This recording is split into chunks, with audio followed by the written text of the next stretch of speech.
ప్రియమైన కుటుంబం, నేను అరుణ్ పిఎస్ మార్కి. ఈరోజు జనవరి 1వ తేదీ. ఈ రోజు కొత్త సంవత్సరం పండుగ. మనం ఎందుకు తయారు చేయబడ్డాము? కొత్త సంవత్సరం 2025 నుండి. మేము అభ్యర్థనను ఎప్పటికీ అంగీకరించము.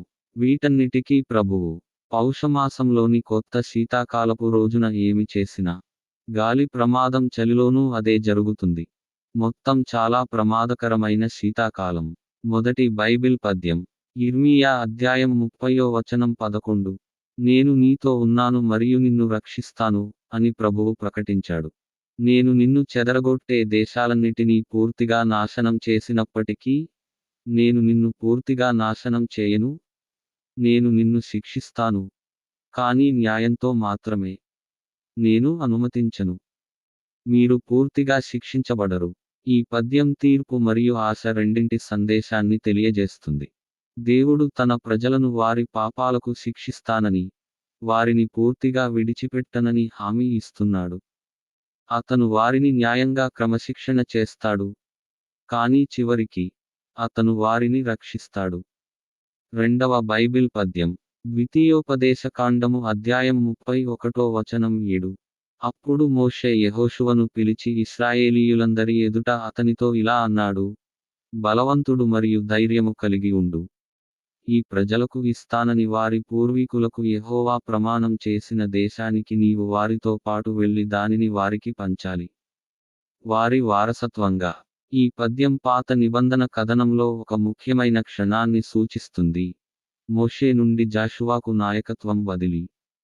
ఇశ్రాయేలీయులను వాగ్దాన దేశంలోకి నడిపించమని మోషే యెహోషువకు అప్పగిస్తున్నాడు.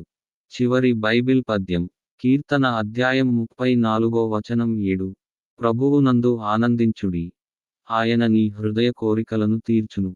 ఈ పద్యం తరచుగా ఉల్లేఖించబడింది మరియు ఇది శక్తివంతమైన సందేశాన్ని కలిగి ఉంటుంది.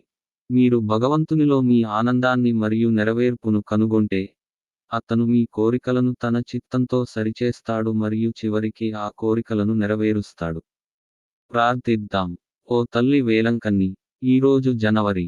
ఇది 2025 సంవత్సరం మొదటి నెల. ప్రభువులో ఆనందించండి. దీని అర్థం భగవంతునిలోనే ఆనందం మరియు సంతృప్తిని కనుగొనడం. ఇది ఆయనతో లోతైన సంబంధాన్ని పెంపొందించుకోవడం మరియు ఆయన సన్నిధిలో మీ అంతిమ ఆనందాన్ని కనుగొనడం.